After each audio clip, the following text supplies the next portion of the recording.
Hello, hello. Marissa Ben from Think Premium JA here. Um, in association with IslandNet. We do offer equipment sales services. And, one of the things that you might want to look for if we're, maintaining a good network is concerned is your servo. I mean, I don't know how long it's been since you checked it to ensure your servo is working, but there, as with all things, things do need to be replaced, especially if they're designed by man, because it can fail.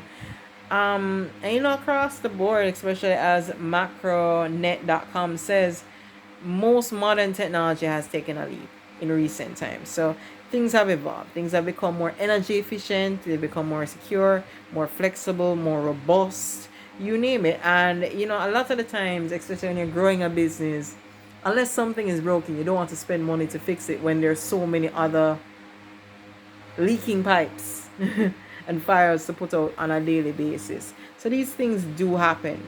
But you see, when it comes to a server, sometimes people do try and get penny wise and they end up becoming pound foolish. So, servers do take a long time to set up. To be fair, they do take a long time to set up. And when a server goes down, it can cost a lot of money. A whole heap of money, because that downtime can also cause it to lose valuable information as well too. So, there are things that you need to pay attention to when you might need to change your server. And I do want to highlight this, that all servers do expose businesses to loss of revenue, and it can also set you up to get attacked as well. Because if that's just one big part of your network that's not operating effectively, and you just need the right person to capitalize on that. Now, where that's concerned, here's some things that you might want to look at.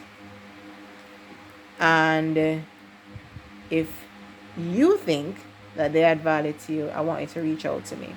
So, one, the supplier for your server is no longer providing support. Like when the supplier literally goes to you and say no more updates, it means you need to let go of that server. And that's coming from it's asap.com.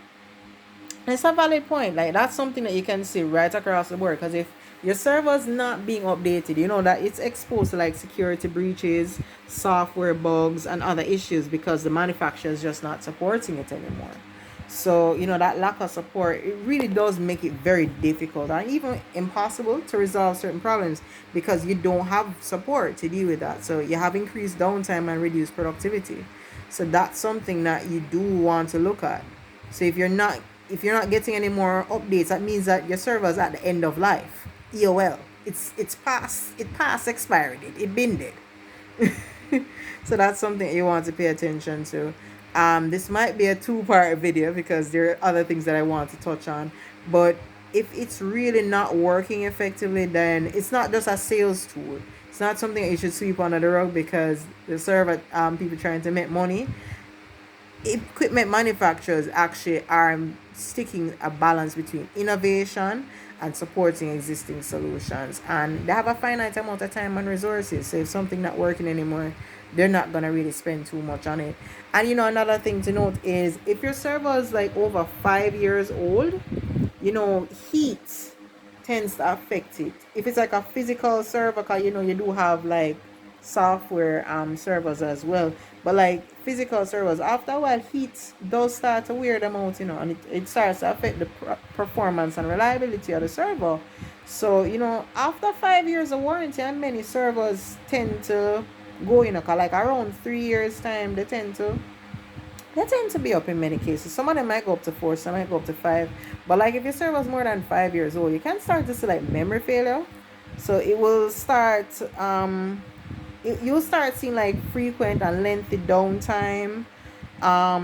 It start running slowly. Like when it starts running slow, you might want to look on getting a different server. To make a long story short.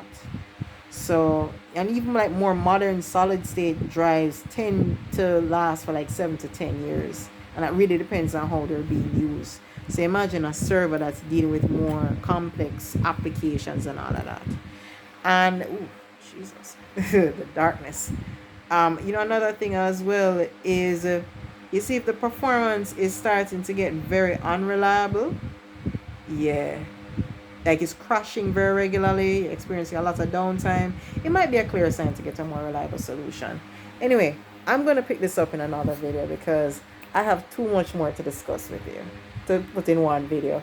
But if you want to learn more, please like, share, comment, and subscribe. And down below, I want you to comment and say, is it time? Is it time? Anyway, Marcy Ben from Think Premium JA in association with IslandNet. DM me to learn more. Have a wonderful day. And remember to never stop dreaming. Bye-bye.